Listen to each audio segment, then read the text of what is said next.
As Donald Trump came out recently and very explicitly said, we're going to wage the largest deportation program in history. The logistics of doing it, on the other hand, I think would be very difficult. And speaking as a taxpayer and a person who's actually paying attention, I'd like to know what the logistics of that are.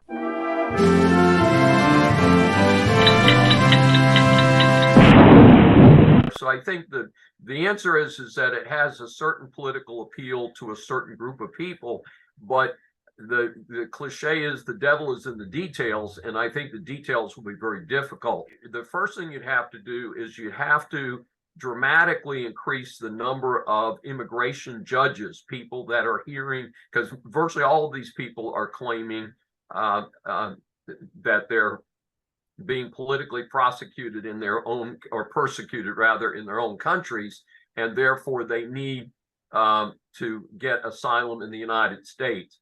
I expect that very few of those people will be able to substantiate it, but frankly, are they even physically going to show up at these court dates? So the first thing is, I guess you could arrest people if they have a court date and they don't show up, but do we even know where these people are? I think the gradual situation will be what I've heard recently is some of the people have found out that this is not nearly the party that they expected it to be. And many of these people are being cared for by what we call NGOs, non-governmental organizations like Catholic Charities and stuff.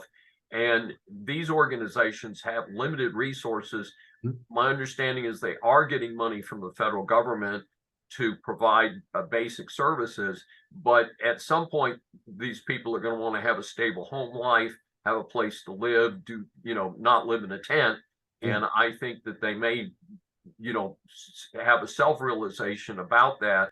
I think the key element here, and I'm not Machiavelli, I'm not a mean person, but I do think that what we're looking at here is that if we refuse to provide free food, free medical care, free education for these people who are not here legally, that we then have created a different dilemma.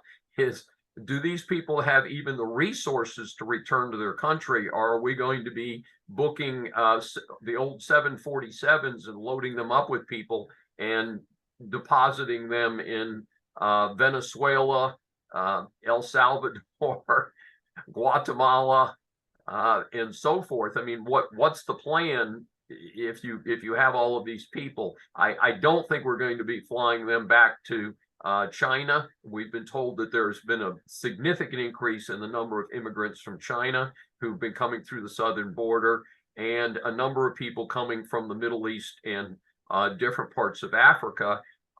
Just the logistics and the cost of doing that could be significant. So yes, I think it has a political appeal, but I think it would also be very expensive. But in the long run, it would be less expensive to ship people out of the country than it would be to provide all of these social services.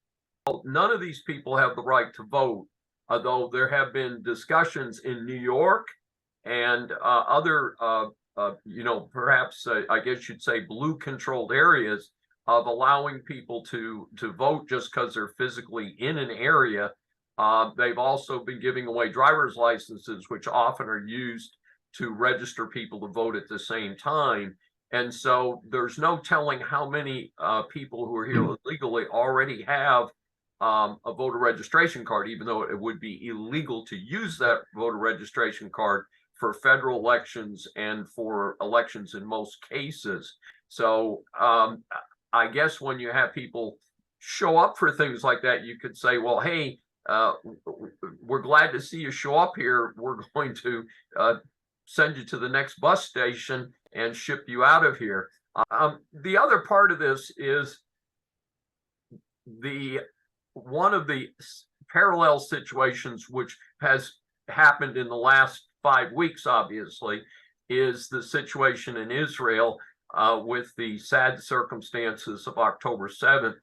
And a number of conservative politicians have said one of the ways that we can correct the surprising pro-Hamas demonstrations is to round up people who are here illegally supporting Hamas, who we must assume are not friends of the United States, but they're physically here in the United States, and also students on student visas that if they are actively campaigning, you might say, in favor of terrorists, that is a separate category of people who might suddenly find their student visas withdrawn and being escorted to the nearest airport. So that's something that's relatively new.